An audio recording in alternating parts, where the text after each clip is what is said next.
Oui, mesdames et messieurs, la victoire est possible.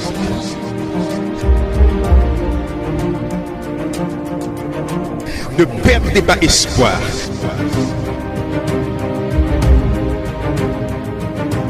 Nous continuons d'avancer.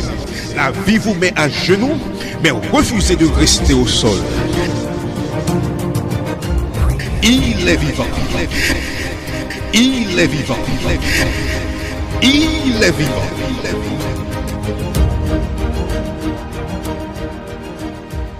Mesdames et messieurs, RJV vous présente votre conférence biblique Voici ton Dieu.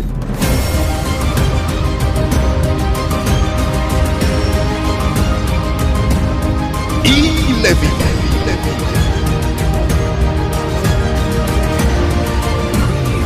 Salut à tous, ravi de vous retrouver dans le cadre de cette série Choix de vie.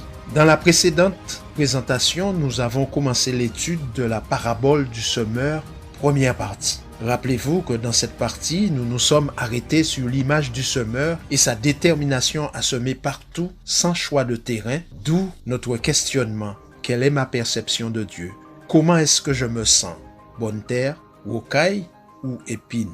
Nous allons aujourd'hui continuer avec les versets 15 à 23 du même chapitre 13 de Matthieu, où Jésus donne une explication de la parabole. Avant de poursuivre, prions. Seigneur notre Dieu, nous te remercions pour cette opportunité et la liberté que nous avons d'avoir accès à ta parole. Pendant ce temps d'étude, permets à ton esprit de nous accompagner pour une compréhension optimale de ta vérité et surtout de ta révélation. Nous t'en prions au nom de Jésus. Amen.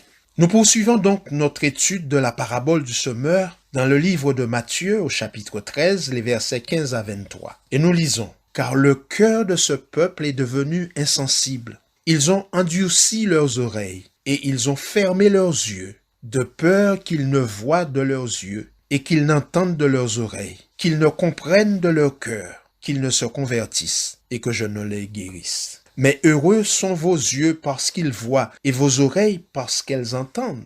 Je vous le dis en vérité, beaucoup de prophètes et de justes ont désiré voir ce que vous voyez et ne l'ont pas vu, entendre ce que vous entendez et ne l'ont pas entendu. Vous donc, écoutez ce que signifie la parabole du semeur. Lorsqu'un homme écoute la parole du royaume et ne la comprend pas, le malin vient et enlève ce qui a été semé dans son cœur. Cet homme est celui qui a reçu la semence le long du chemin. Celui qui a reçu la semence dans les endroits pierreux, c'est celui qui entend la parole et la reçoit aussitôt avec joie. Mais il n'a pas de racine en lui-même. Il manque de persistance. Et dès que survienne une tribulation ou une persécution à cause de la parole, il y trouve une occasion de chute. Celui qui a reçu la semence parmi les épines, c'est celui qui entend la parole, mais en qui les soucis du siècle et la séduction des richesses étouffent cette parole et la rendent infructueuse. Celui qui a reçu la semence dans la bonne terre, c'est celui qui entend la parole et la comprend. Il porte du fruit, et un grain en donne 100, un autre 60, un autre 30. Essayons de reprendre rapidement l'explication de Jésus. La semence, dit-il, c'est la parole de Dieu. Le bord du chemin représente celui qui écoute le message et ne le retient pas. Et il précise que les oiseaux, c'est-à-dire le diable, vient et enlève les semences. Le terrain rocailleux et profond représente le cœur de celui qui écoute le message et le reçoit avec joie. Mais il n'a pas développé des racines. Lorsque surgissent les difficultés, son enthousiasme s'évanouit et il s'écarte de Dieu. Le terrain couvert d'épines est le cœur de celui qui écoute le message, mais le laisse étouffer par les soucis de la vie et la séduction de l'argent. Par conséquent, la parole de Dieu dans ce cœur reste infructueuse. La bonne terre représente le cœur de celui qui écoute le message et l'accepte. Ainsi, il produit du fruit selon le cas, et disons tout simplement en abondance. Ce semeur, chers amis, qui lance sa semence partout, accomplit un acte de foi incroyable, car il espère en retirer une moisson abondante malgré la voracité des oiseaux, malgré le sol desséché et pierreux, et malgré les épines étouffantes. Oui, comprenons bien que ce semeur n'a qu'un objectif, donner un sens et l'espérance à chaque vie, y compris celles les moins prometteuses.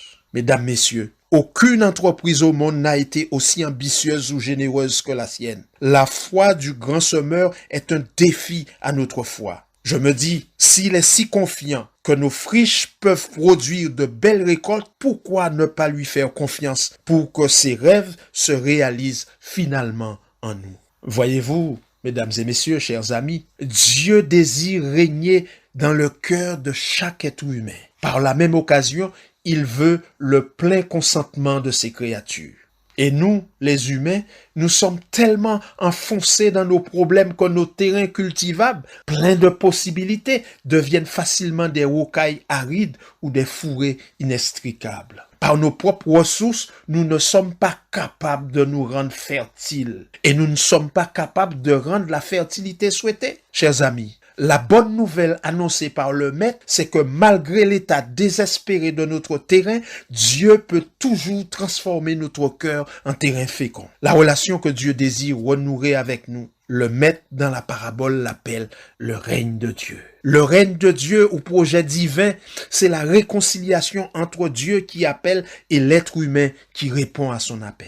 Sous la plume de Matthieu, au 11e chapitre du livre qui porte ce même nom, le verset 28, cet appel se lit ainsi. « Venez à moi, vous tous qui êtes fatigués et chargés, je vous donnerai du repos. » Chers amis, cette partie de la parabole ébauche un schéma de l'histoire du salut. Dieu, le Messie, est venu une première fois pour proposer son règne et il reviendra une seconde fois pour récolter le fruit de son labeur. Notre vie se situe entre les deux venues, entre les semailles et la récolte. En effet, le temps qui nous est offert pour prendre position, pour décider si nous voulons la réconciliation ou choisir de rester enfermés dans la tyrannie de notre moi, c'est un peu ce que Luc exprime dans son 19e chapitre, verset 10. Il dit « Le Fils de l'homme est venu chercher et sauver ce qui était perdu. » Oui, la parabole du semeur est une invitation à se laisser ensemencer. Et alors vous vous demandez comment se laisser ensemencer? Comment laisser le Dieu semeur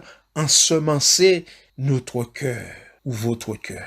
Alors je vous conseille de faire de ce temps d'étude un temps d'ensemencement, un temps fertile. Oui, prenez le temps de penser à votre vie, à ce que vous désirez au plus profond de votre cœur. Prenez le temps de penser à Dieu comme à un semeur qui désire vous ensemencer. Prenez aussi le temps de penser à ces différentes déclarations de Jésus, le divin Maître, qui dit dans Jean 14 au verset 6, « Je suis le chemin, la vérité et la vie. Nul ne vient au Père que par moi. » Et dans Apocalypse, il poursuit en disant, « Voici, je viens bientôt et ma rétribution est avec moi pour rendre à chacun selon ce qu'est son œuvre. » Alors que vous réfléchissez sur l'information entendue, je vous invite à prier pour recevoir l'aide divine.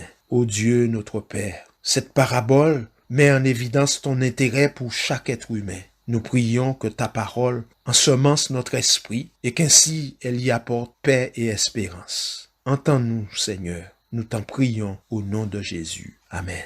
Chers amis, je vous dis à bientôt pour une autre parabole. C'était votre conférence biblique « Voici ton Dieu ». Si vous avez besoin d'un éclairage, si vous voulez connaître davantage, si vous avez une question, l'équipe « Voici ton Dieu » est à votre disposition. N'hésitez pas à nous contacter par WhatsApp ou SMS au 06 94 233 352 06 94 233 352 ou alors par mail à evangiledevie.bible@gmail.com evangiledevie.bible@gmail.com. Nous vous remercions de votre écoute et à bientôt sur RJV. Cherche ton chemin, le cœur brisé, déchiré et découragé. Je sais ce n'est pas facile, je comprends ce que tu vis.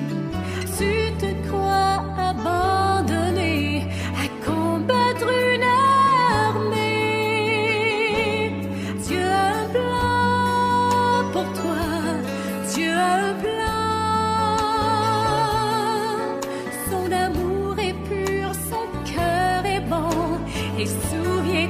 toujours